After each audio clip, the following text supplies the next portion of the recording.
15h30 sur BFM TV à la une de l'actualité, donc cette explosion dans une usine classée Seveso seuil haut cet après-midi aux alentours de 14h à Bergerac en Dordogne.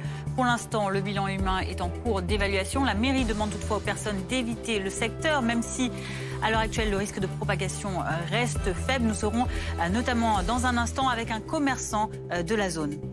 Il faut s'attendre à l'évolution rapide vers une situation explosive. SAMU Urgence de France tire la sonnette d'alarme. Dans un rapport publié aujourd'hui, il fait état de 331 en situation critique sur presque tout le territoire, dont une vingtaine contraints de fermer totalement leurs services. C'est la journée la plus chaude de l'épisode de chaleur de ces derniers jours. Il va faire jusqu'à 40 degrés aujourd'hui dans le sud-ouest. 26 départements sont toujours en vigilance orange canicule.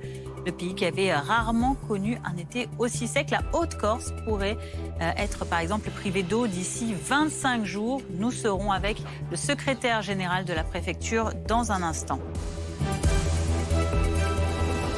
Mais tout d'abord, donc cette information de dernière minute avec cette explosion qui a été entendue aux alentours de 14h à Bergerac en Dordogne. Mélanie Vecchio du service police-justice est avec nous pour en parler. Mélanie, tout d'abord, on va revenir sur le bilan humain. On ne le connaît pas encore parce qu'il est encore en cours d'évaluation. Il est en cours d'évaluation parce que les pompiers et les policiers sont actuellement sur place. Il y a également le préfet et un COD, c'est-à-dire tout est dirigé par la préfecture. C'est la préfecture qui va donner les directives et actuellement, donc, il y a un périmètre de sécurité qui a été installé.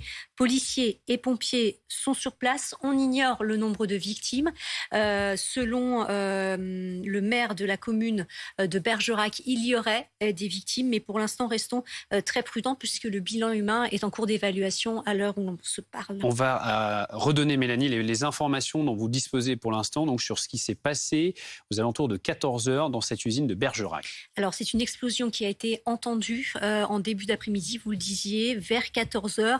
Elle a eu lieu dans une usine Seveso, classée Seveso de Bergerac. Donc, on rappelle que le bilan humain, pour le moment, il reste inconnu. Il est en cours d'évaluation.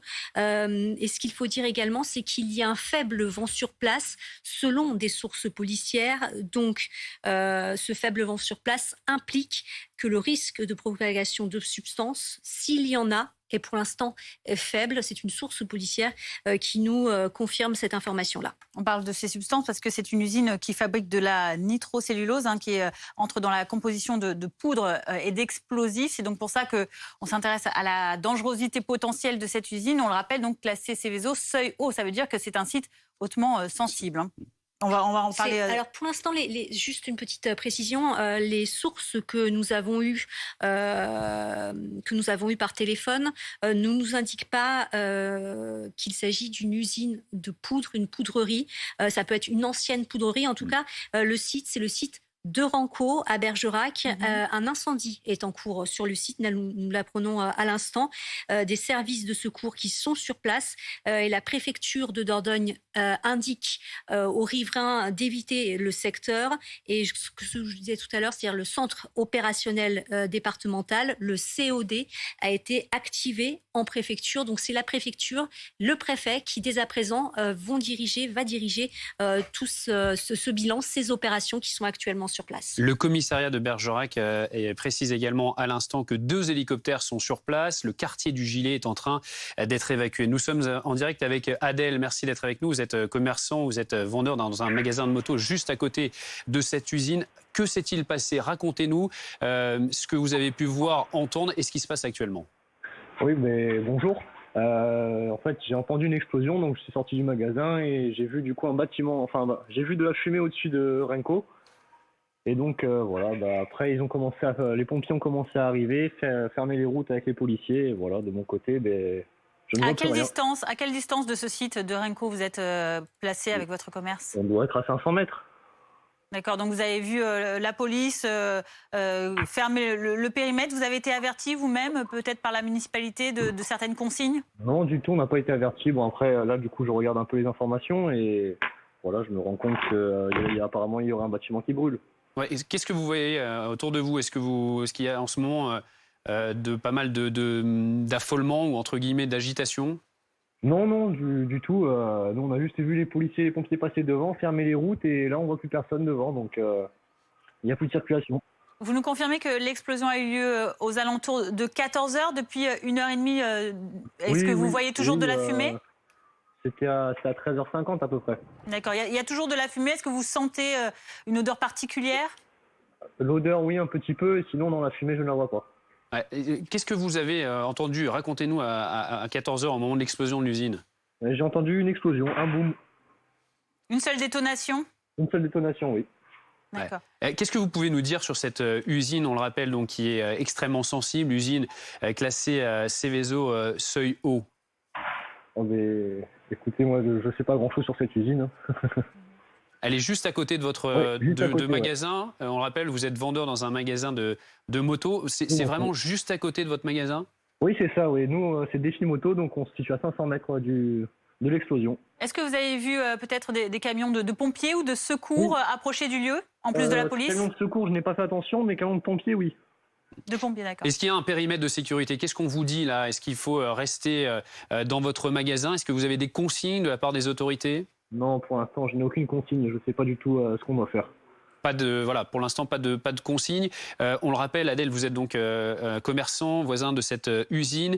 Si vous nous rejoignez, qui a donc explosé à Bergerac, c'est en Dordogne. Il y a plusieurs blessés selon la mairie de Bergerac, qui fait état notamment d'un blessé grave. On attend évidemment d'avoir la confirmation. On le disait, cette usine, c'est une poudrerie de Bergerac qui est donc classée Seveso seuil haut.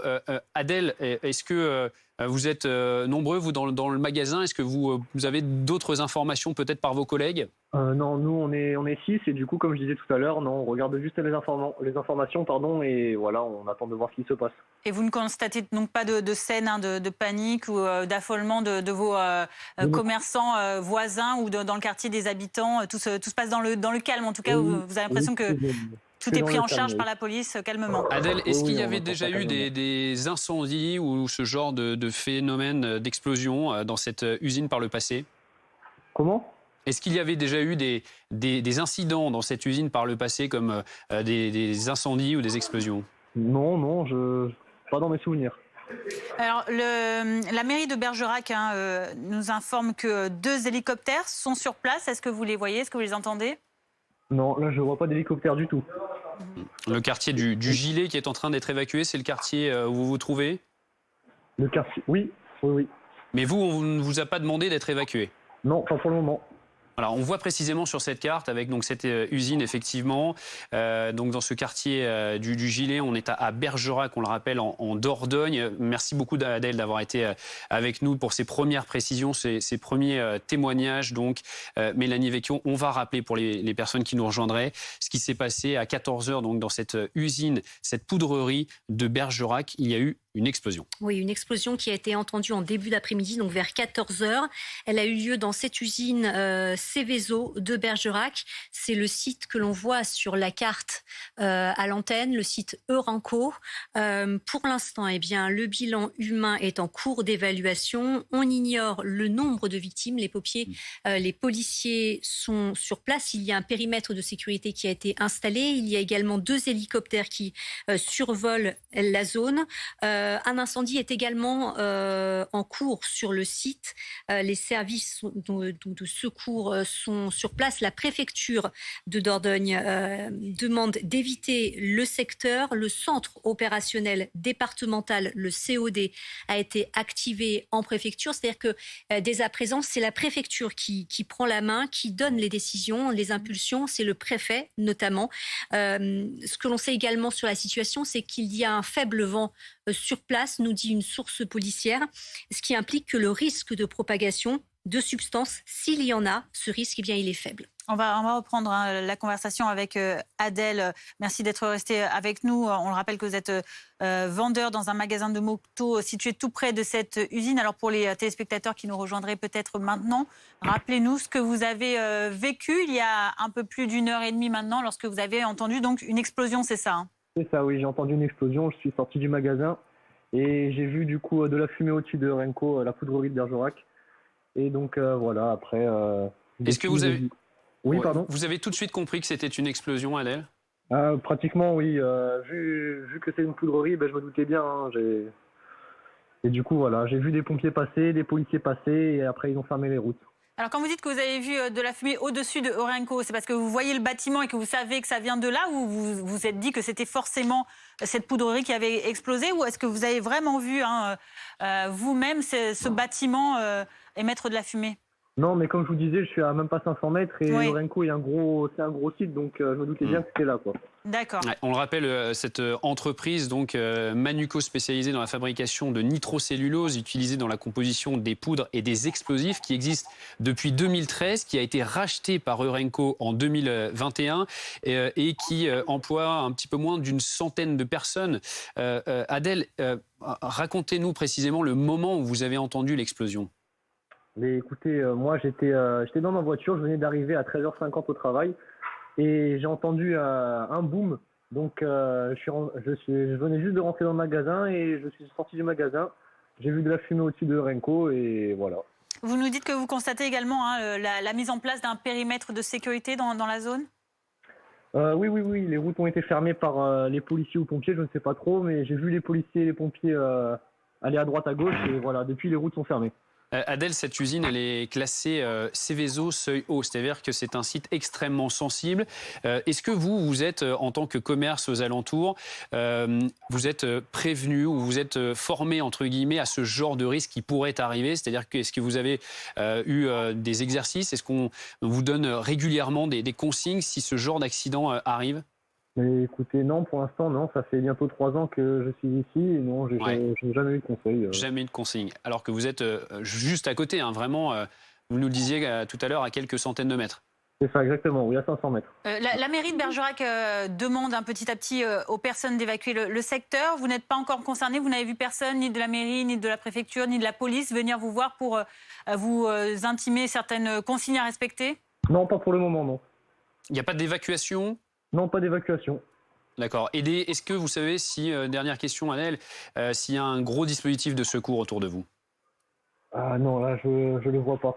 Ouais, vous ne voyez pas grand-chose à part une grosse moi, fumée? je vois juste la route et je vois aucun passant en voiture ou à pied d'ailleurs passer. Très bien. Merci beaucoup Adèle d'avoir répondu à nos questions. On rappelle que vous êtes un vendeur dans un magasin de moto situé tout près de cette usine Orenco.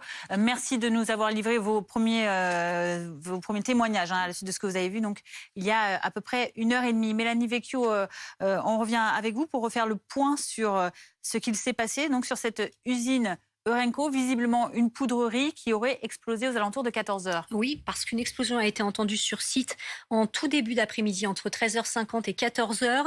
Elle a eu lieu dans une usine de Bergerac, une usine Seveso, sur le site Orenco, donc aux alentours de 14h. Directement, un périmètre de sécurité a été mis en place. Sur place, il y a des policiers, il y a également des pompiers. 2 hélicoptères sont également sur zone pour évaluer la situation. Ce que l'on sait également, c'est que selon la mairie, des quartiers, des gilets où se trouve justement cette usine est en cours d'évaluation, ainsi que les entreprises aux alentours.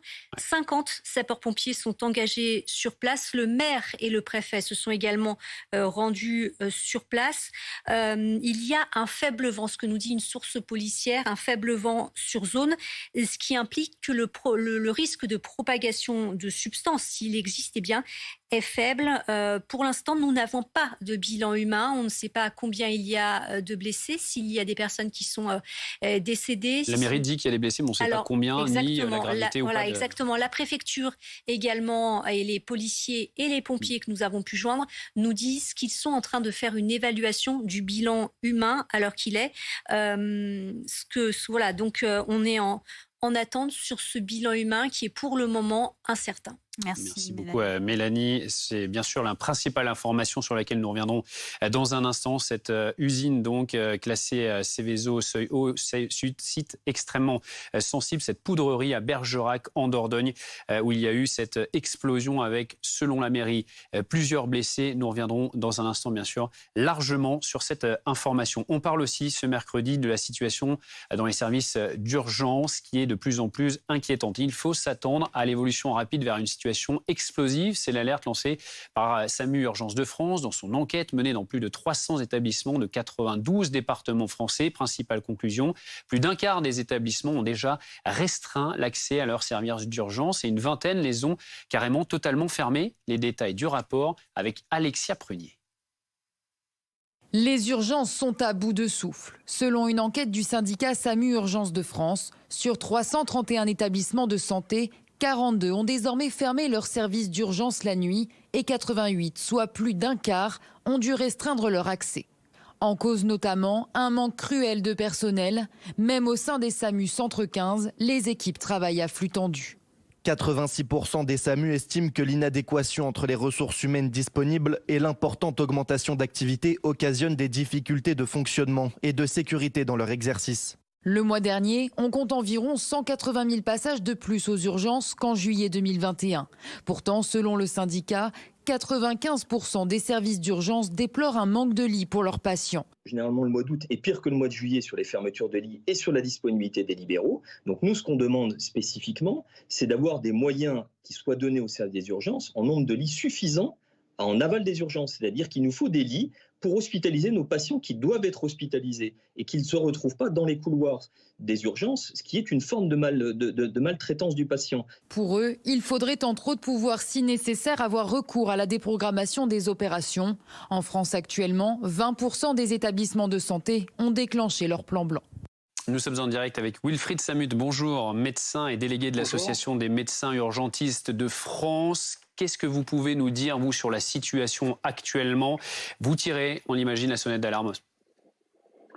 Malheureusement, une fois encore, le gouvernement met à côté de la plaque, si je puis dire, dans la mesure où le SAS et composer le 15 avant d'aller aux urgences ne règle en rien la situation dramatique qui est actuellement vécue à la fois par les soignants et par les patients. Nous nous retrouvons avec des services d'urgence pour la plupart soit fermés, donc déjà délestés, soit en état de débordement et donc avec un problème chronique de lit d'aval. Et comme je l'entendais dans les remarques de mes confrères, cela aboutit logiquement, malheureusement, à de la maltraitance pour les patients. Alors, vous parliez justement de ce numéro d'appel.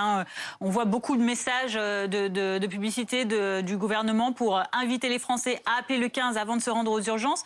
Et vous nous dites que ça ne fonctionne pas encore, vous n'envoyez pas les fruits parce qu'il y a d'autres problèmes derrière, c'est ça, il y a d'autres problèmes plus profonds derrière. Le problème n'est pas que le 15 ne fonctionne pas. Le 15 a fonctionné et a déjà régulé dans certaines régions l'afflux des patients aux urgences. Le problème actuellement, c'est qu'on a déporté la situation sur les centres 15 d'appel qui se retrouvent dans des situations critiques de délai de décroché pour les appels urgents qui commencent à devenir problématiques. C'est-à-dire vous avez des temps d'attente de plus de 2, 3, 4, 5 minutes, ce qui peut être dramatique dans le cas d'un appel pour des arrêts cardio-respiratoires. Et puis au-delà de ça, cela ne règle pas le problème chronique de l'hôpital, c'est-à-dire l'absence de lit d'aval. C'est-à-dire que les patients s'entassent, puisque ceux qui sont présents, on peut imaginer maintenant que ce sont ceux qui doivent bénéficier d'une prise en charge urgente. Ce sont les populations les plus fragiles, comme actuellement dans la période de canicule qui s'annonce et qui se répète. Et donc ces personnes, je prends le week-end du 14 juillet pour être à peu près pour illustrer mes propos. Vous aviez à l'hôpital de Versailles, à l'hôpital André Bignot, 40 à 50 patients dans les couloirs qui ont attendu 4-5 jours un lit d'hospitalisation, ce qui est intenable pour un service d'urgence, puisque le but du service d'urgence est de faire tourner les patients et de les hospitaliser dans les services adaptés. Donc 4-5 jours pour des patients de plus de 80 ans, vous vous doutez bien que ça devient problématique et pour les soignants, c'est encore plus de contraintes à accepter dans la pratique de leur activité. Alors si on reprend le rapport de SAMU Urgences de France, il y a des demandes, des propositions comme davantage de lits, si nécessaire des déprogrammations d'intervention pour récupérer du capacitaire ou encore un coup de main du secteur privé à l'aval des urgences. Est-ce que ça vous semble être des bonnes propositions? Est-ce qu'il faut faire plus? Qu'est-ce que vous en pensez? Ça, ce sont des propositions qui sont déjà ressorties régulièrement. La seule réponse qui pourrait permettre de se sortir de cette problématique, c'est d'augmenter le nombre de soignants. C'est-à-dire à la fois, et il ne s'agit pas de nier le rôle des retraités dans l'aide qui nous est apportée actuellement. Tous les volontaires, évidemment, apportent une contribution précieuse.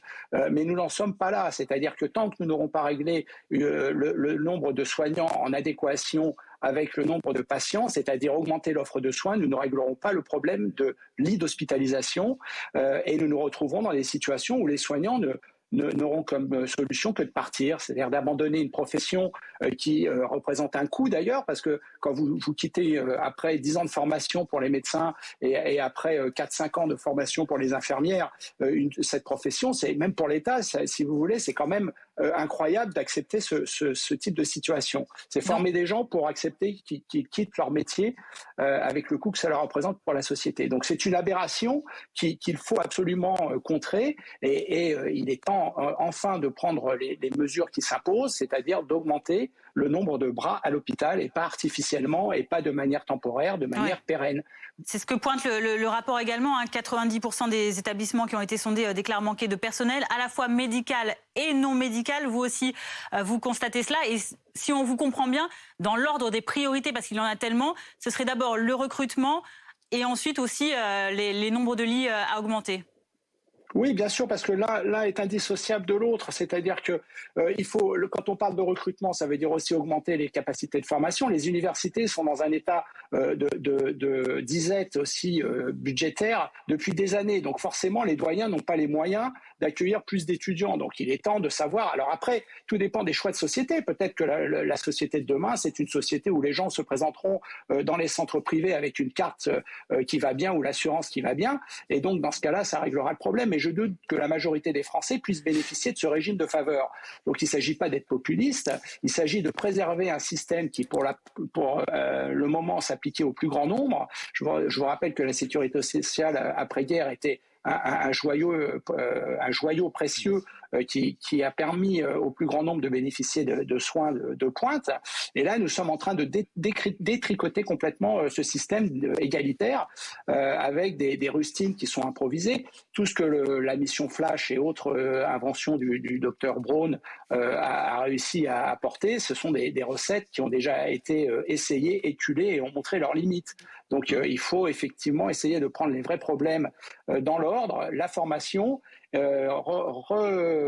remotiver les troupes et donc leur donner, réarmer leur désir de travailler et ne pas les mettre dans une situation où ils seront obligés de maltraiter leurs patients. 15h51 sur BFM TV. L'autre grande actualité du jour, c'est cette chaleur au plus fort de cette troisième vague aujourd'hui. Des pics qui vont atteindre ce mercredi jusqu'aux 40 degrés, alors que les 26 départements de l'Est au sud-ouest sont en vigilance orange à la canicule. Vous le voyez, c'est le cas notamment de la Drôme, où l'on retrouve Célia Jusfredi à Montélimar, donc entre chaleur et sécheresse. Oui, il va encore faire chaud aujourd'hui dans le département de la Drôme. 38 degrés sont attendus aujourd'hui dans la ville de Montélimar. Cela fera alors 19 jours depuis le mois de juin que la ville connaît des températures excédant les 35 degrés. Et du coup, ces températures ont des conséquences sur les cours d'eau. Vous pouvez le voir derrière moi.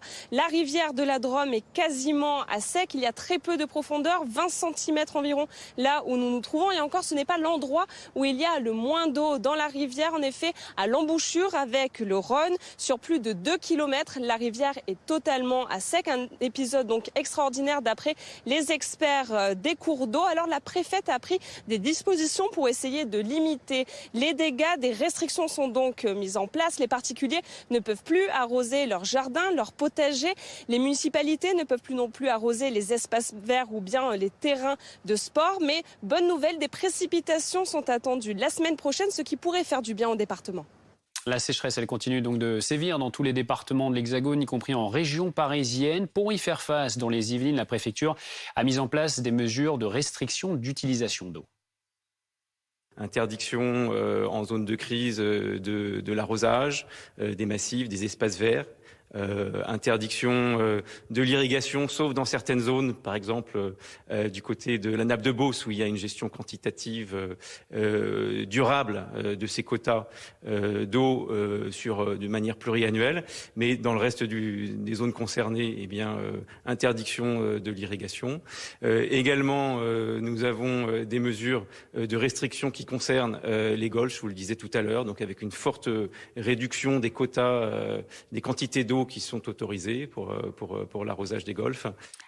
15h54 sur BFM TV. À suivre, restez avec nous puisque nous allons revenir sur cette explosion survenue aux alentours de 14h à Bergerac en Gironde. En Dordogne, cette explosion sur un site industriel classé Seveso site O, cette usine Eurenco. Entendu donc aux alentours de 14h sans faire pour l'instant, enfin le bilan est en cours d'évaluation puisque les pompiers sont sur place accompagnés de policiers, une cinquantaine de pompiers sur place à l'heure actuelle avec un périmètre de sécurité mis en place. Le quartier des Gilets où cette explosion a eu lieu est en cours d'évacuation. Les entreprises alentours sont petit à petit elles aussi évacuées. Les risques chimiques sont évalués, mais comme il y a peu de vent, la préfecture annonce que le risque de propagation de substances est faible à l'heure actuelle. Un incendie s'est déclaré et les pompiers sont donc sur place pour lutter contre cet incendie. Toujours, nous ferons le point dans quelques minutes avec Mélanie Vecchio du service police-justice. Donc je vous rappelle, le bilan humain est toujours en cours d'évaluation sur ce site de Bergerac en Dordogne. On se retrouve juste après cette courte pause. Tout de suite, la météo. La météo avec Vredestein, expert du pneu 4 saisons depuis près de 30 ans. On y va pour la visite ? Regardez la météo avec Century 21, au cœur du quartier pour mieux vous conseiller.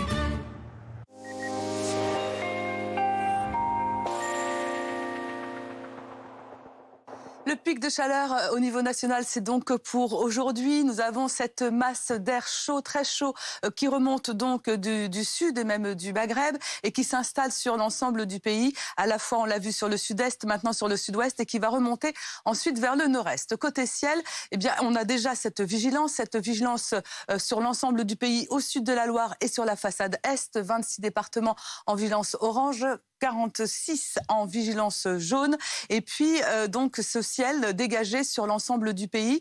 Pour demain matin, ça va s'éclaircir davantage sur le sud, mais on voit des orages arriver, des ondées orageuses qui seront plutôt faibles, rien de très conséquent. En tout cas, ça n'alimentera pas les nappes phréatiques. À signaler pas mal de brumes sur le Pays Basque ou encore en matinée sur le golfe du Lion. On conservera quelques nappes de brumes sur le golfe du Lion l'après-midi, des orages attendus sur les Pyrénées, d'autres sur les reliefs du Massif central ou ceux des Alpes. Et puis les orages qui vont se décaler, vous voyez les ondées orageuses entre les pays de la Loire et les frontières du nord-est. Les températures, elles vont fraîchir au nord en matinée, mais elles resteront bien douces, souvent trop douces. Vous le voyez au-dessus de 20 degrés près de la Méditerranée, mais aussi du côté de Bordeaux et du côté de Biarritz, tandis qu'on aura 13 degrés simplement pour Brest. Et puis dans l'après-midi, ça restera suffocant sur toutes les régions allant du sud-ouest vers le nord-est. Cette fois-ci, c'est à Lyon qu'on aura la température la plus élevée avec 39 degrés. Et puis, vous le voyez, ça fraîchit vraiment entre 22 et 28 degrés pour les régions du nord. La suite, ce sont des orages qui vont enfin arriver dans le sud, mais ce seront des orages peu conséquents. C'était la météo avec Vredestein, expert du pneu 4 saisons depuis près de 30 ans. On y va pour la visite ? C'était la météo avec Century 21, au cœur du quartier pour mieux vous conseiller. La météo avec Citia Immobilier. Pour tous vos projets, pensez Citia Immobilier, bien chez soi.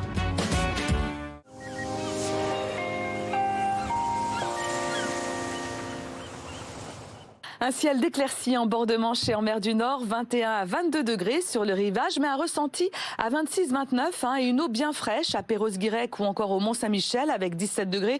Attention au risque d'hydrocution. Une journée lumineuse sur le littoral atlantique, 24 à 28 degrés du Finistère au Pays Basque, dans une eau bien vivifiante au nord avec 18 degrés, tandis qu'au sud, on atteint 21 degrés, température idéale pour surfer. Sur le golfe du Lion, c'est beau, c'est chaud, aussi bien sur le sable avec 24 à 30 degrés que dans l'eau avec 21 à 25 degrés. Un indice UV à 10 pour Marseille. Prenez bien votre crème ou restez à l'ombre. Alors, vous aurez 30 à 32 degrés de l'île Rousse au Lavandou. Quelques nuages en guise de décor sur la Corse. 28 degrés dans l'eau, sauf au Lavandou, où votre baignade se fera dans une eau à 26 degrés. C'était la météo avec Citia Immobilier. Pour tous vos projets, pensez Citia Immobilier. Bien chez soi. Il est bientôt 16h. Merci d'être avec nous sur BFM TV. C'est la principale information de l'après-midi. Une explosion a eu lieu aux alentours de 14h dans une poudrerie à Bergerac en Dordogne. Un site classé Céveso, seuil haut, très sensible. La mairie évoque plusieurs blessés. Les secours sont sur place. Les autorités demandent aux riverains d'éviter le secteur. Toutes les précisions sur ce qui s'est passé dans un instant avec Mélanie Vecchio. On en parlera également avec Eric Brocardi, porte-parole des pompiers, qui nous dira également que les pompiers sont mobilisés. 50 pompiers sur place. À la une également, il faut s'attendre à l'évolution rapide vers une situation explosive. Le SAMU Urgence de France qui tire la sonnette d'alarme. Dans un rapport publié aujourd'hui, il fait état de 331 établissements en situation critique sur presque tout le territoire, dont une vingtaine contraints de fermer totalement leurs services. La chaleur, c'est le pic de l'épisode d'aujourd'hui avec des températures qui dépassent souvent les 35 degrés. 26 départements sont en vigilance orange canicule. Les détails dans un instant avec Elena Morna.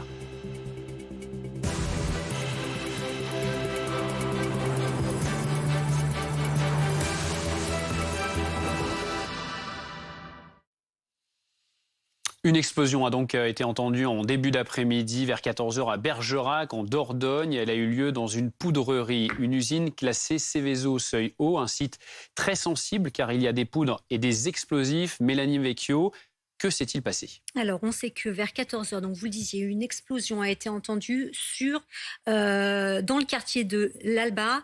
C'est à Bergerac. C'est une ancienne poudrerie qui est devenue site Céveso, une entreprise donc qui fabrique des explosifs de type mortier.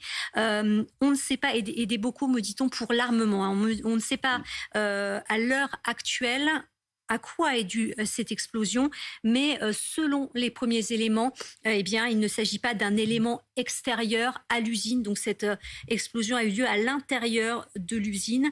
Actuellement, il n'y a plus de risque. Je vous rappelle que sur site, il y avait un faible vent sur site, donc ce qui impliquait que le risque de propagation de substances était faible. On nous dit de sources préfectorales qu'il n'y a plus de risque. Un incendie s'était déclaré, cet incendie est terminé, donc le feu a été maîtrisé. Sur place, policiers, pompiers, mais également 2 hélicoptères.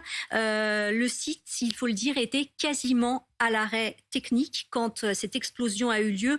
Il y avait moins d'1 tonne de nitrocellulose. Cette nitrocellulose qui est fabriquée dans cette usine, on a évité le pire, me dit une source sur place. À l'heure actuelle, la mairie demande aux habitants, aux commerçants du quartier des Gilets, notamment d'évacuer. La mairie qui évalue également à plusieurs personnes le nombre de blessés. Est-ce qu'on a un bilan qui se confirme peu à peu ? Oui, on a un bilan qui semble être à l'heure actuelle consolidé, donc qui fait état de 8 blessés. Une personne qui se trouve en urgence absolue, donc dont le pronostic vital est engagé à cette heure, et 8 personnes qui se trouvent en urgence relative, donc des blessés un peu plus légers.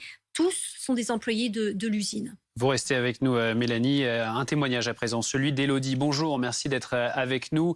Vous vous trouviez juste à côté de l'usine au moment de l'explosion. Vous étiez dans les bureaux de la SPA de Bergerac. Racontez-nous ce à quoi vous avez assisté. Bonjour. En fait, nous étions dans les bureaux. Effectivement, nous avons senti des déflagrations. En fait, les murs ont tremblé, les fenêtres ont tremblé. Ça a duré pas très longtemps. Ça a été au moins à 2 reprises. Donc, on n'a pas compris tout de suite ce qui se passait. Et on avait des collègues qui étaient à l'extérieur avec les chiens et qui ont vu effectivement une grosse fumée s'élever dans le ciel. Mais rien n'est venu sur nous.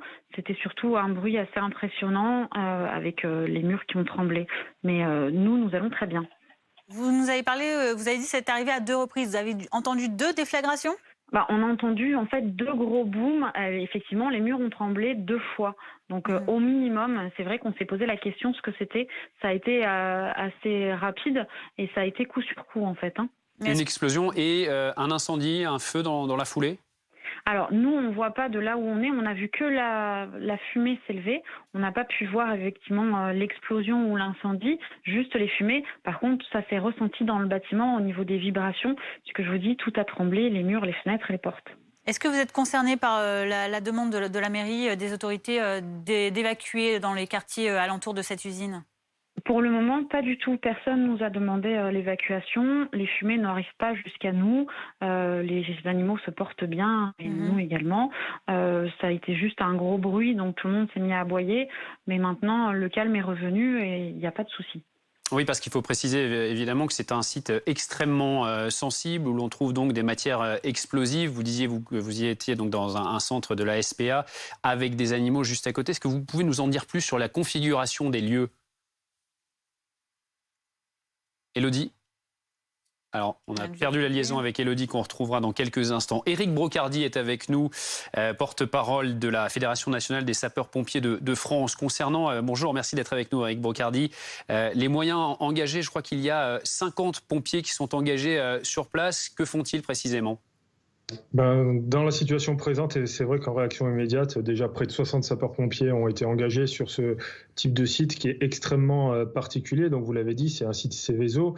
Seveso, pourquoi ? C'est déjà une origine, on va dire historique, puisqu'en 1976, dans une commune d'Italie appelée Seveso, une fuite accidentelle de dioxine avait provoqué de nombreux dégâts à la fois sur la population et l'environnement. Aujourd'hui, ces sites classés Seveso, comme on le dit, ils ont deux seuils, un seuil haut et un seuil bas, et en fonction de le produit ou la matière qui est exploitée à l'intérieur, sont sujets, on va dire, à des restrictions très importantes en ce qui concerne l'exploitation dans le domaine de la protection de l'environnement, mais aussi évidemment des populations autour. Donc aujourd'hui, près de 1300 centres, 1300 sites classés Seveso en France répondent aujourd'hui à des exigences. On est à niveau 3 aujourd'hui de Seveso, c'est-à-dire qu'on a continué à renforcer toutes les méthodes de préservation de l'environnement et de la population. Donc globalement, comment ça s'articule pour les sapeurs-pompiers aujourd'hui ? C'est à la fois effectivement d'essayer de secourir au plus vite et au plus près les personnes qui sont impliquées. Vous avez, évoqué une personne en urgence absolue. Donc aujourd'hui, l'ensemble d'une partie du personnel est consacré justement à la protection et au retrait des personnes qui sont effectivement pris malheureusement et victimes de cette explosion. Et d'un autre côté, nous avons au sein des sapeurs-pompiers des équipes de type risque chimique qui permettent, selon des processus opérationnels très particuliers, de pouvoir approcher et pénétrer à l'intérieur de ce site à la fin de pouvoir secourir et évidemment protéger, mais surtout détecter les zones non seulement les plus sensibles, mais aussi aller au plus près de la source qui, à un moment donné, a provoqué cette explosion. Vous venez en effet nous décrire l'opération de cette équipe sur le risque chimique, mais il y a aussi un risque incendie, puisqu'on le disait, il y a aussi eu un incendie sur place. Est-ce que vous savez s'il est à l'origine de l'explosion ou s'il est la conséquence de cette explosion et il a bien été maîtrisé par les sapeurs-pompiers sur place ? C'est un peu trop tôt pour l'instant pour évoquer tout cela, vous le comprendrez effectivement. L'idée, c'est qu'aujourd'hui, le sous-préfet, à l'heure où on vous parle, est sur place, le maire est également sur place, les forces de gendarmerie et de police, effectivement aussi. Aujourd'hui, je pense que le sujet, c'est clairement de pouvoir sauver impérativement les victimes prises dans cette explosion-là. Vous avez évoqué effectivement la partie extinction, qui est une mesure aussi importante à prendre en compte de notre côté. Donc tout cela aujourd'hui est en train de se mettre en œuvre simultanément. Le centre opérationnel départemental de ce côté-là a été aussi activé. Donc ça veut dire qu'il y a tous les acteurs aujourd'hui qui sont en pleine possession à la fois de leurs moyens et de leurs outils pour pouvoir permettre de détecter à la fois l'origine et de pouvoir vite rétablir la situation. Et on demande à l'ensemble de la population dans ce cadre-là d'être extrêmement vigilant et d'être extrêmement pointilleux et de bien suivre les consignes des autorités préfectorales. Ce sont les plus importantes. Vous restez avec nous, Éric Brocardi, le sous-préfet, qui va effectivement donner davantage d'informations de précision sur ce qu'il s'est passé. Élodie est toujours avec nous. Élodie, donc, qui se trouvait tout proche des lieux de l'explosion, dans un centre de la SPA à côté de cette usine, donc à Bergerac. Pour les gens qui nous rejoindraient, est-ce que vous pouvez nous rappeler ce que vous avez entendu et vécu aux alentours de 14h au moment de l'explosion, Élodie ? Oui, effectivement, on a entendu et senti des déflagrations, enfin deux, où les bâtiments se sont mis à trembler. Donc on a entendu en fait des gros booms tout simplement, coup sur coup. Et on a nos collègues qui étaient dehors avec les chiens, eux ont aperçu de la grosse fumée noire monter dans le ciel, mais rien qui est venu de notre côté. Tout le monde se porte bien, ça a fait plus de peur que de mal. Les animaux se sont un peu affolés, mais le calme est revenu. Vous nous confirmez que ça s'est passé un peu avant 14h et que est-ce que vous observez un périmètre de sécurité autour de vous et autour de l'usine ? Alors, pour l'instant, nous, on ne le voit pas. On sait qu'il y a une route qui a été barrée derrière. C'est une route que l'on emprunte parfois pour aller chez le vétérinaire. On sait que la route est barrée, donc évidemment, on ne va pas l'emprunter. Il n'y a pas de problème pour nous. On peut recevoir des personnes sur site. Il n'y a aucun souci. On n'a pas eu non plus de consignes particulières par rapport à un éventuel déplacement des animaux. Pour l'instant, chez nous, tout est calme et on n'a aucune consigne. Bien évidemment, si on avait des consignes, on les suivrait à la lettre. On rappelle également que 2 hélicoptères se rendent sur place, en plus de la soixantaine de pompiers qui vont également intervenir, ce que nous disait Éric Brocardi à l'instant. Mélanie Vecchio, on va rappeler qu'il y a pour l'instant, selon un premier bilan, 8 blessés et également rappeler tous les moyens qui sont engagés.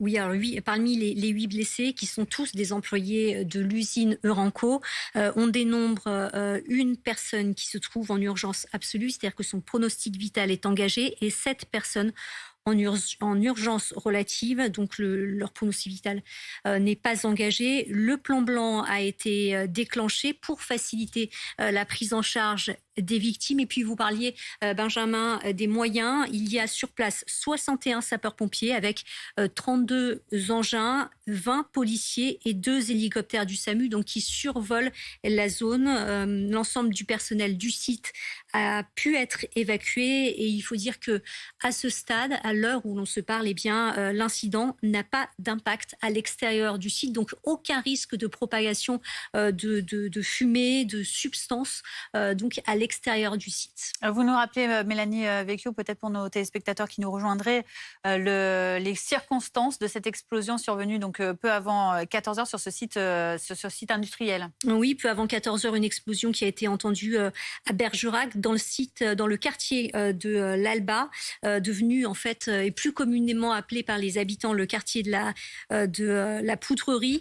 Il s'agit d'une ancienne poudrerie qui est devenue un site Seveso. C'est là qu'a eu lieu l'explosion, à l'intérieur d'un bâtiment. Cette entreprise, elle fabrique des explosifs type mortier. Alors pour l'instant, on ne sait pas à quoi est due cette explosion, mais selon les premiers éléments, eh bien, il ne s'agirait pas d'un élément extérieur. Donc l'explosion, c'est pas une explosion, c'est plusieurs explosions qui ont eu lieu en début d'après-midi. C'est un site qui est classé Seveso, seuil haut. C'est dans l'un des bâtiments de stockage et cette explosion a donné lieu à un incendie. À ce stade, le feu, eh bien, il a été circonscrit, il ne progresse pas. Et puis, vous le disiez, on le rappelle, ce bilan qui aurait pu être beaucoup plus grave selon une source qui se trouve sur place. Eh bien, ce bilan fait état de 8 blessés. Un homme, une personne en urgence absolue et 7 en urgence relative. Toutes ont été transportées à l'hôpital. C'est évidemment la principale information de cette journée, ces explosions donc dans cette poudrerie à Bergerac en Dordogne. Bien sûr, on suit minute après minute la situation. Mélanie nous le disait, il y a pour l'instant 8 blessés. Éric Brocardi, vous êtes toujours avec nous parce qu'il y a évidemment le lieu qui interpelle, cette usine classée Seveso, seuil haut. C'est un site extrêmement sensible avec des explosifs, de la poudre sur place. Est-ce qu'on sait que si ce genre d'usine et contrôler, vérifier pour éviter de tels accidents. Comment ça marche? Expliquez-nous. C'est vrai que ces types d'usines sont extrêmement contrôlés, rien n'est laissé au hasard, c'est pour ça qu'ils sont classés Seveso, doivent correspondre, on va dire, à certains critères, mais ces critères-là, on va dire, est dans un objectif particulier à la fois, évidemment, dans la protection des salariés qui travaillent à l'intérieur de l'usine, mais surtout de l'environnement d'une manière générale, que ce soit un environnement naturel ou humain, bien entendu. Donc, si on a 692 aujourd'hui environ seuil Seveso aujourd'hui en France, et à peu près 600 au niveau du seuil bas. Il faut bien comprendre que dans ce genre d'unité et d'entreprise ou d'établissement assez important, des exercices de sécurité sont très régulièrement effectués parce qu'ils doivent répondre aujourd'hui à des exigences de sécurité d'une manière complète et globale. Donc les sapeurs-pompiers de ce département sont rompus à ce type d'exercice. Tout au long de l'année, ils effectuent ce qu'on appelle des formations de maintien des acquis pour pouvoir intervenir sur ces sites de manière assez agile, de manière assez rapide, de manière totalement sécurisée, parce qu'on sait qu'à un moment donné, effectivement, comme ça s'est passé pour Lubrizol il y a quelques années, fatalité, il peut y avoir des accidents de ce type qu'on peut rencontrer. Et ce type d'établissement, en fait, répondent, on va dire, à des effets à la fois de surpression, à des effets, on va dire, toxiques, à des effets thermiques aussi. Je vous parle de ces 3 éléments-là parce que ce sont 3 éléments majeurs et que vous avez soulignés dans vos explications qui permettent à un moment donné d'identifier face à ce risque-là des réponses opérationnelles adaptées et des réponses surtout vis-à-vis du concitoyen. C'est ça aussi le plus important, c'est de bien informer, de bien diluer la vraie information.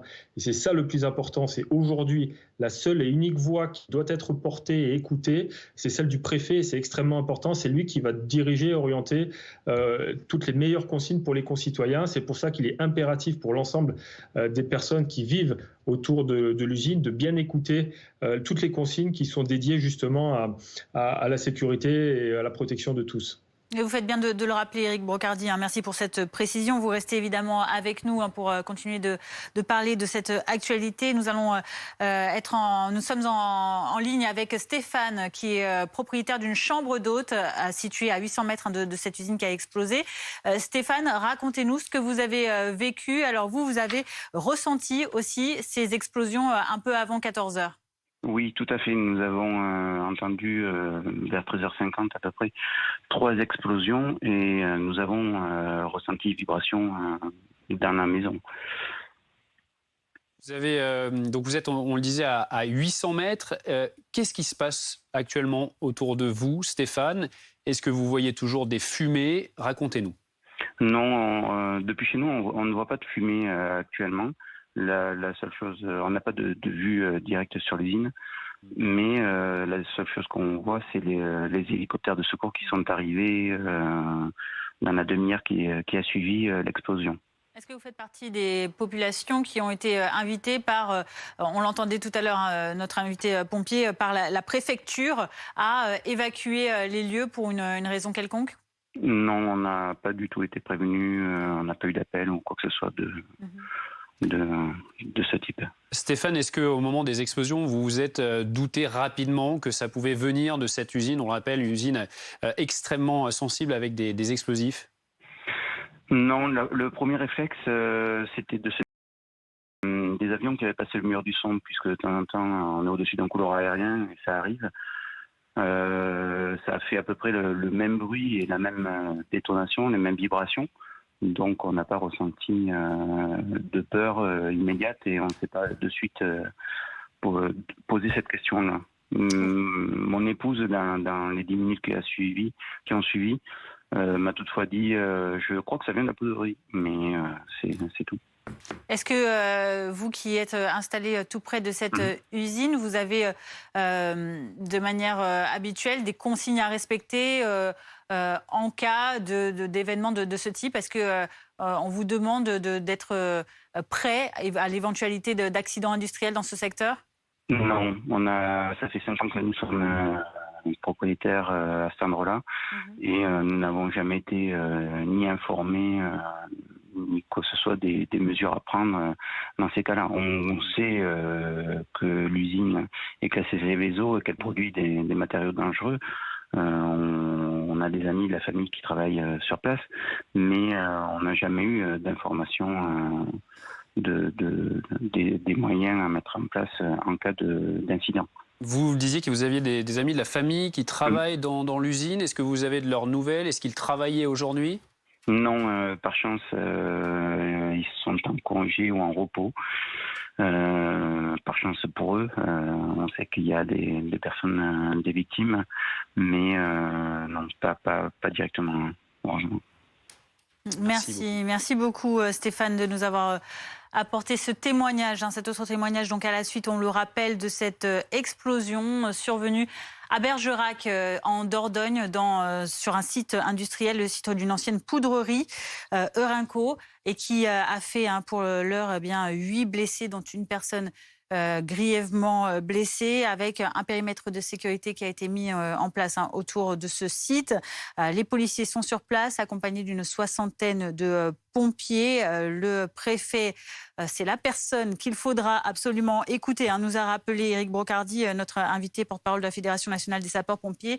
Toutes les informations donc d'évacuation éventuelle ou quelconque de consignes de sécurité viendront de la préfecture qui tiendra une conférence évidemment de presse pour en donner plus de détails. On reviendra sur cette actualité un peu plus longuement dans nos prochains journaux. On en vient à présent à cette autre actualité du jour, cette vague de chaleur qui intervient alors que les services d'urgence sont, eux, au bord de l'explosion. Une enquête menée par le syndicat SAMU Urgence de France juge la situation très préoccupante en ce début du mois d'août. On y apprend que 42 services d'urgence ferment la nuit, 88 ont des restrictions d'accès, 95 ont des problématiques de disponibilité. Réaction depuis le CHU de Nantes du ministre de la Santé, François Braun. Il n'y a pas de fermeture d'urgence. Je crois qu'il faut arrêter avec ce terme qui est tout le temps utilisé, qui est un terme qui fait peur. Il n'y a pas de fermeture, il y a un accès régulé médicalement ou par des soignants vers les services d'urgence dans les endroits où il n'y a plus les moyens humains pour faire tourner sans cette régulation. Et cette régulation, elle apporte pas une dégradation des soins comme je peux l'entendre, mais elle apporte au contraire une meilleure orientation des patients en fonction des besoins. Donc effectivement, à Nantes, il y a une expérience par le service d'accès aux soins qui est déjà ancienne, qui fonctionne bien, donc cette régulation qui s'est développée. Ils ont une augmentation du nombre d'appels, comme tous les SAMU en France d'ailleurs, d'à peu près 20% depuis le début d'année, qu'ils arrivent à traiter très bien en collaboration avec la médecine générale. Le déplacement du ministre de la Santé aux urgences du CHU de Nantes qui n'a pas convaincu tout le monde. Écoutez, Olivier Terrien, secrétaire CGT du CHU de Nantes, il a été prévenu très tard de cette visite. On a été prévenu très tardivement, parce que sinon on se serait organisé, on aurait appelé les personnels à se mobiliser. Parce qu'aujourd'hui, on vit une véritable maltraitance institutionnelle, quoi. On en a vraiment ras-le-bol. On a un taux d'absentéisme qui a explosé. On a des fermetures de lits qui sont partout. On a des conditions de travail qui sont déplorables. On a une intensité de travail qui explose. Les gens n'en peuvent plus, quoi. Aujourd'hui, on est à 12% d'absentéisme. On a plus de 260 000 jours d'arrêt de travail. C'est plus d'1 mois d'arrêt de travail par agent, quoi. Les gens, ils souffrent au travail. On a des épuisements professionnels importants.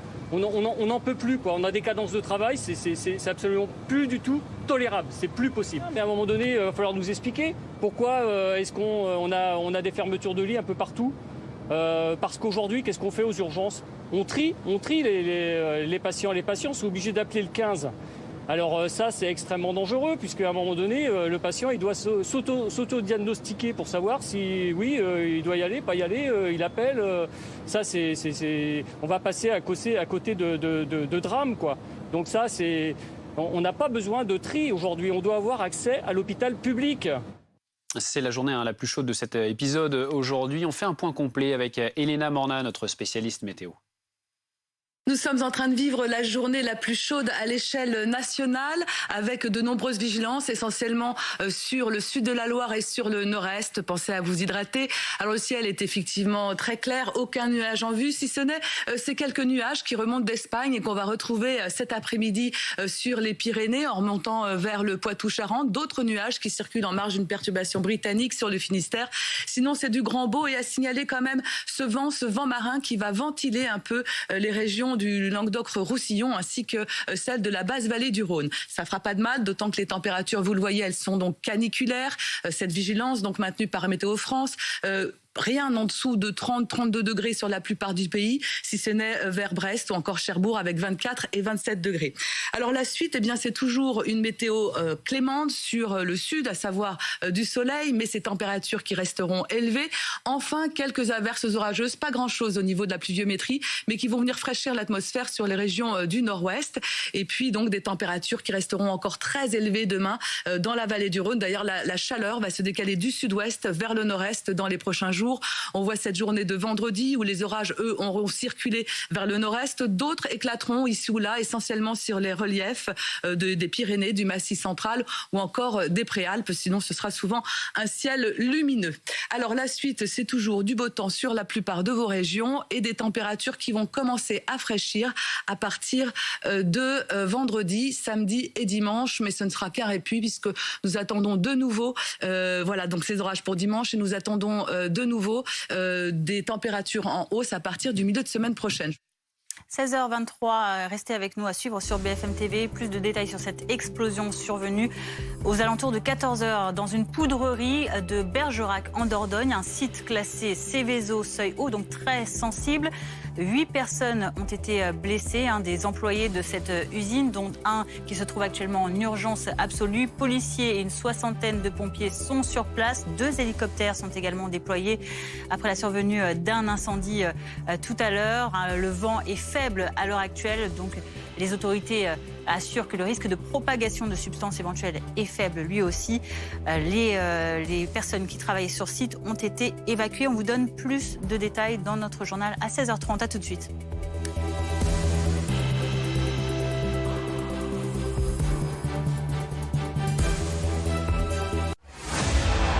C'est maintenant sur BFM TV, soyez les bienvenus. Nous vous parlons d'ici. Sur la ligne de front. BFM TV vous emmène sur place. Toute l'année, nous étions là. Pour faire vivre ce grand moment. Vous étiez là. Ça fait du bien d'être ensemble aujourd'hui. Vous avez fait de nous la chaîne d'infos préférée des Français. Pour cela, un seul mot. Merci. Merci. Merci. L'immense clameur de cette foule. Merci. Merci beaucoup. Merci. Merci. Merci. Merci beaucoup de votre fidélité à BFM TV. Vous pouvez compter sur nous.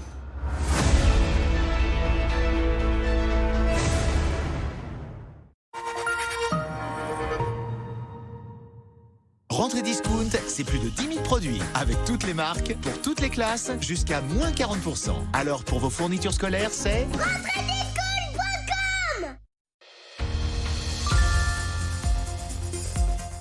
Propriétaire ou bailleur, en isolant et ravalant votre maison par l'extérieur à partir de 79 € par mois. Restez au frais l'été et au chaud l'hiver. Baissez vos factures de chauffage jusqu'à moins 75%. Inscrivez-vous vite sur groupeverlaine.com ou appelez le 3620 et dites Groupe Verlaine. Régime Box, ça marche. Nos clients perdent en moyenne 4 kilos dès le premier mois. Et comme chaque personne est unique, notre programme est entièrement personnalisable. Personnalisable en fonction de vos objectifs. La durée du programme s'ajuste à votre objectif de perte de poids. Personnalisable en fonction de vos besoins. L'apport calorique journalier est personnalisé en fonction de votre métabolisme. Personnalisable en fonction de vos goûts. Vous choisissez vos repas parmi une soixantaine de recettes gourmandes. Bénéficiez jusqu'à 64% de réduction sur le premier mois de votre programme. Alors, si vous voulez perdre du poids, allez sur regimebox.fr, regimebox.fr. Vos cheveux ont tendance à tomber ?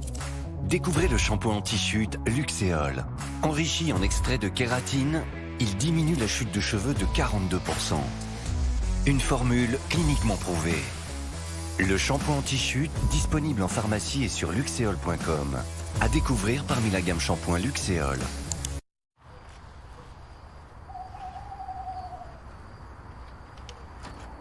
Mais qu'est-ce que tu fais ? C'est pas aujourd'hui qu'on part en vacances, c'est la semaine prochaine. Je sais. Mais comme ça, je suis prêt. Fram, vous avez déjà envie d'être en vacances. En ce moment, chez Fram, la Grèce est à partir de 399 €. Profitez-en.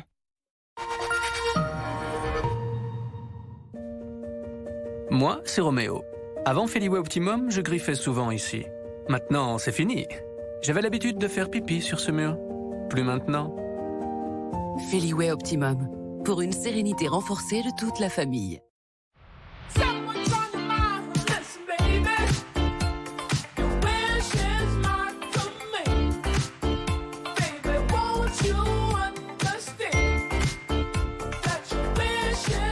Et oui, à ce prix-là, vous n'êtes pas près de rentrer.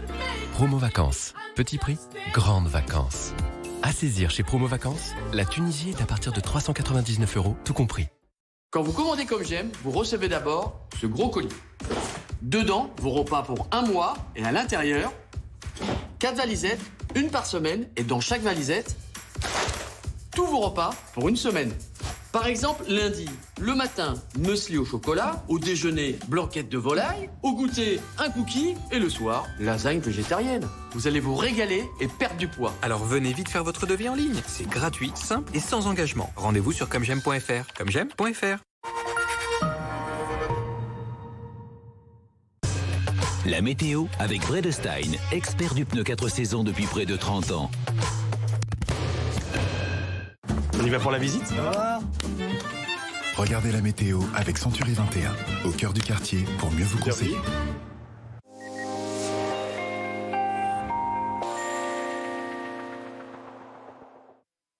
C'est donc la journée la plus chaude, le pic des chaleurs attendu donc aujourd'hui à l'échelle nationale, avec 42 départements en vigilance jaune, 26 en vigilance orange. Ça concerne tout le sud de la Loire et la façade est. Alors, votre ciel pour aujourd'hui, c'est un ciel souvent dégagé. On a quelques nuages qui remontent d'Espagne et qui vont donner localement quelques averses orageuses sur les Pyrénées. D'autres nuages sur la façade atlantique qui laissent la part belle aux éclaircies.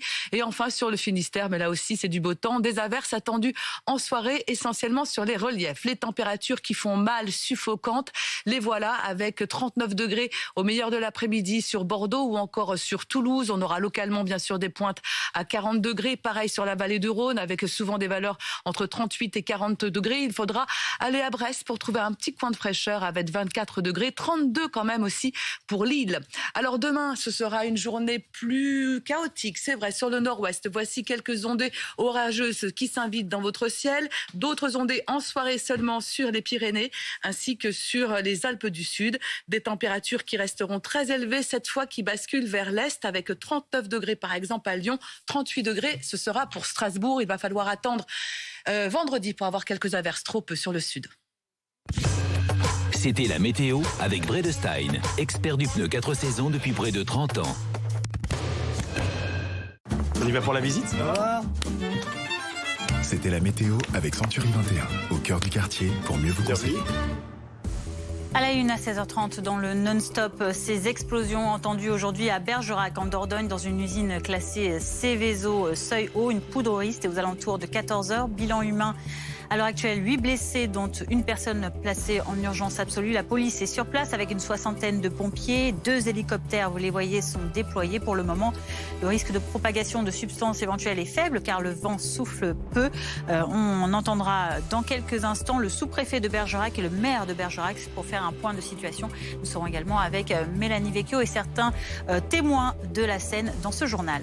Dans l'actualité également de ce mercredi, SAMU Urgence de France tire la sonnette d'alarme. Dans un rapport publié aujourd'hui, il fait état de 331 services d'urgence en situation critique sur presque tout le territoire, dont une vingtaine contraints de fermer totalement leurs services. À la une également, la chaleur, puisque ce mercredi marque la journée la plus chaude de cette 3e vague de forte chaleur. Il va faire jusqu'à 40 degrés dans le sud-ouest notamment.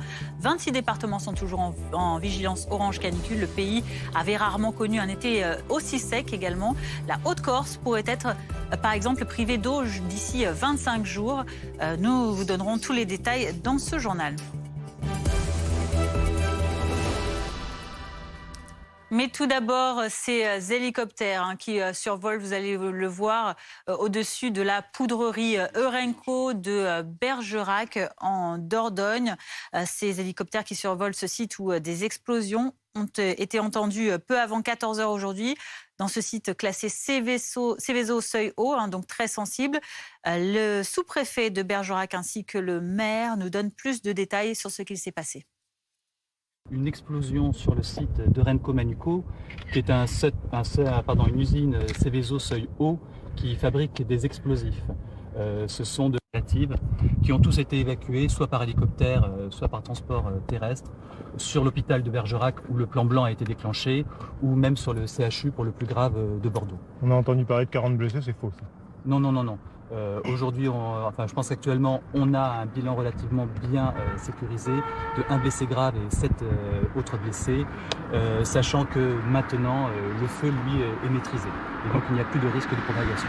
Combien d'évacuations aux alentours de Alors aux alentours de l'usine, non, parce que ce n'est pas habité. On est dans un seuil Céveso avec un périmètre de risque industriel. Donc heureusement, l'implantation est très sécurisée. Par contre, évidemment, que tous les employés de l'usine ont été regroupés et évacués, comme il se fait toujours habituellement dans ce cas d'événement grave. Combien de personnes ont été mobilisées ? Alors nous sommes sur 51 sapeurs-pompiers sur le site qui ont été appelés. Nous avons également 5 ambulances sur place, plus 4 qui font les transits. 2 hélicoptères SMUR qui ont fait les évacuations de Dordogne et de Gironde. Voilà à peu près l'ensemble du dispositif. Plus évidemment les policiers et la police municipale qui se sont assurés du bouclage du périmètre à la circulation. Là, c'est totalement sécurisé, c'est-à-dire qu'il n'y a plus aucun risque. Là, pour le moment, nous espérons, et vous avez ici le responsable SDIS, j'espère que nous n'avons plus aucun risque, qu'on peut s'avancer, qu'actuellement, la situation est maîtrisée. Est-ce qu'on a une idée de l'origine du départ d'incendie ou de l'explosion ? Absolument pas, c'est à l'évidence interne, mais il faudra évidemment une enquête administrative pour pouvoir déterminer les causes de cet incident. La chronologie vite. Après, vous dire, je ne sais pas qu'est-ce que vous voulez comme autre précision en chronologie. Très bien. Merci. Merci. C'était un peu décousu, mais... Non, très bien, c'est pour avoir des informations. On peut faire un son avec vous aussi ? Très bien. Je sais pas dit bêtises. Bon, Jonathan Priolo, maire de Bergerac, P-R-I-O-L-E-A-U-D. Je vous écoute. Est-ce que vous pouvez nous raconter déjà comment c'est arrivé ? Immédiatement, dès qu'il y a eu l'explosion, forcément, il y a eu de nombreux appels à la ville de Bergerac. Le SDIS m'a contacté immédiatement pour venir en tant que maire de Bergerac. Et puis surtout, c'est d'accompagner au mieux les forces de secours sur place, les sapeurs-pompiers, la police nationale. Donc la police municipale est venue boucler le périmètre. Avec le service des sports, on a fait évacuer toutes les installations sportives autour, que ce soit le gymnase d'Aragon, la plaine de Pic-Caillou ou le terrain de tennis à l'arrière du site de la Poudrerie, de façon à prendre aucun risque, parce qu'on ne savait pas encore quelle était la cause ou les conséquences qu'il pourrait y avoir après ce sinistre. Et puis on a pu pénétrer à l'intérieur avec monsieur le sous-préfet, de façon à accompagner les forces de police, l'enquête scientifique qui est en cours, l'accompagnement aussi des premiers blessés, et puis surtout d'analyser le bilan, c'est-à-dire qu'on était sur une première partie avec un bilan assez fort. Voilà donc pour les mots du sous-préfet de Bergerac et du maire de Bergerac. Le ministre de l'Intérieur, Gérald Darmanin, a tweeté il y a quelques instants. Voici ce qu'il dit. D'importants moyens sont déployés suite à l'incendie survenu après une explosion dans une usine de Bergerac. À ma demande, le préfet a activé son centre de crise. 7 blessés sont pris en charge. Avec Christophe Béchu, nous suivons la situation de près. Mélanie Vecchio du service police-justice est avec nous. Mélanie, on va rappeler donc ce qui s'est passé peu avant 14h à Bergerac.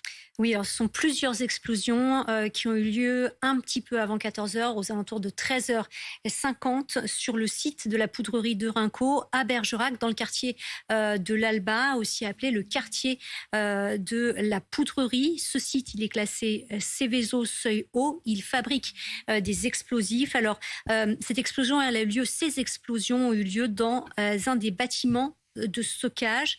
Et à la suite de ces explosions, eh bien, un incendie s'est déclaré. On a évité le pire, me disait tout à l'heure le maire de la commune que j'ai pu avoir au téléphone, parce que le site était en fait à l'arrêt technique, ou quasiment à l'arrêt technique. Il y avait moins d'1 tonne de nitrocellulose qui était donc stockée. À l'heure actuelle, l'incendie est maîtrisé, il ne progresse plus. Alors, on ne sait pas à quoi est due ces explosions, mais visiblement pas à un élément extérieur à l'usine. Ce que l'on sait également, c'est que des enquêtes, évidemment, vont être ouvertes, des enquêtes administratives, des enquêtes internes et sans doute une enquête judiciaire pour connaître l'origine de ces déflagrations et de ces incendies.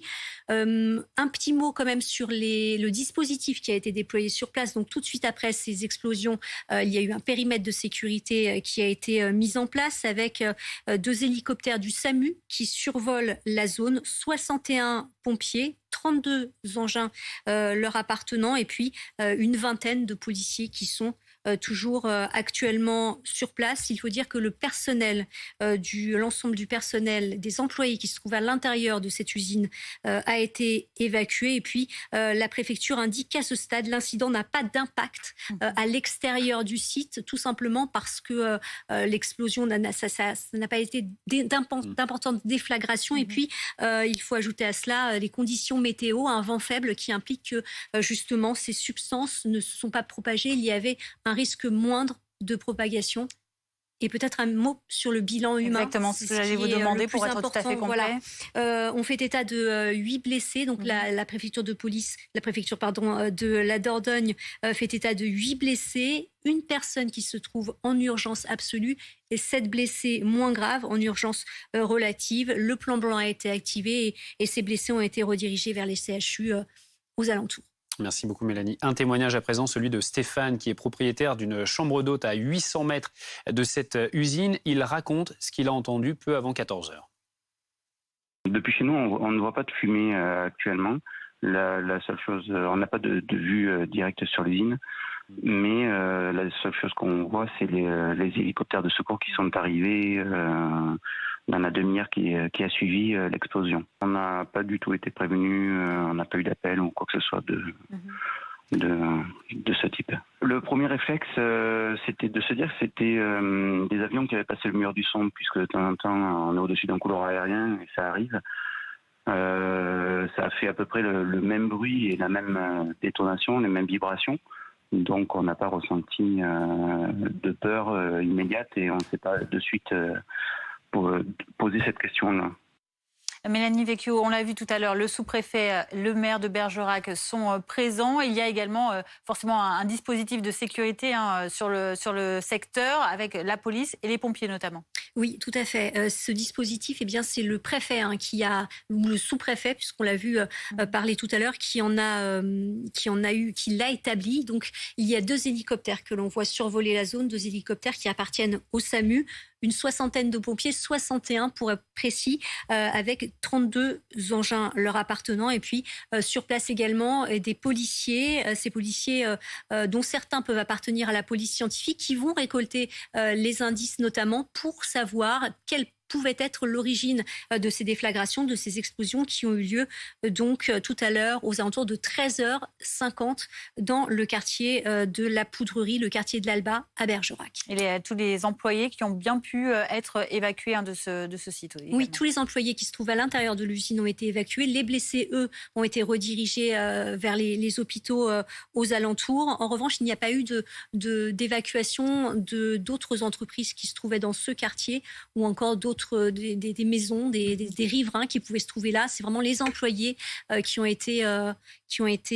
pu être évacués au moment où on se parle. Il y a une 60aine de pompiers sur place. Juste sur le bilan humain, Mélanie, on rappelle donc 8 blessés, une notamment personne qui est en urgence absolue. Oui, à l'heure où on se parle, son pronostic vital est engagé, c'est-à-dire que ses jours sont en danger. Les autres, ce sont 7 autres blessés qui le sont plus légèrement. On dit qu'ils sont en urgence relative, leur pronostic vital n'est pas engagé. Donc, en tout, ce sont 8 personnes qui ont été blessées, 8 employés de cette usine Eurenco, ce site Eurenco, donc à Bergerac. Le plan blanc a été activé justement pour faciliter le déploiement et le fait que ces blessés puissent être redirigés vers les CHU, donc les hôpitaux qui se trouvent tout près. On rappelle peut-être ce que c'est que ce site industriel Eurenco. Oui, c'est un site qui anciennement fabriquait, était une poudrerie, une ancienne poudrerie qui fabrique actuellement des explosifs. On nous parle de mortier qui peut par ailleurs équiper les armées. Donc c'est un site qui est classé Seveso seuil haut, donc potentiellement dangereux. Heureusement, à l'heure où on se parle, l'explosion a eu lieu. L'explosion, ce site, il était quasiment à l'arrêt et puis tout cela a été bien contenu à l'intérieur de cette usine. Donc, il n'y a pas eu de propagation ou très peu de propagation à l'extérieur. Merci beaucoup Mélanie pour toutes ces précisions concernant donc ces explosions qui ont eu lieu dans cette usine de Bergerac peu avant 14 heures, qui ont également entraîné un incendie qui a depuis été maîtrisé. Le bilan, on le rappelle à ce stade, 8 blessés dont une personne en urgence absolue. Tout de suite la météo. La météo avec Vredestein, expert du pneu 4 saisons depuis près de 30 ans. On y va pour la visite ? Regardez la météo avec Century 21, au cœur du quartier pour mieux vous conseiller.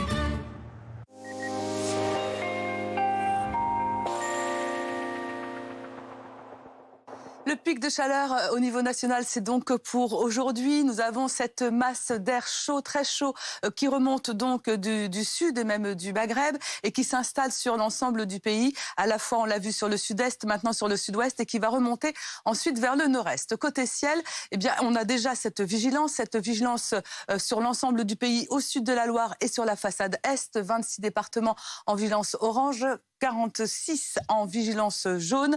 Et puis, donc, ce ciel dégagé sur l'ensemble du pays.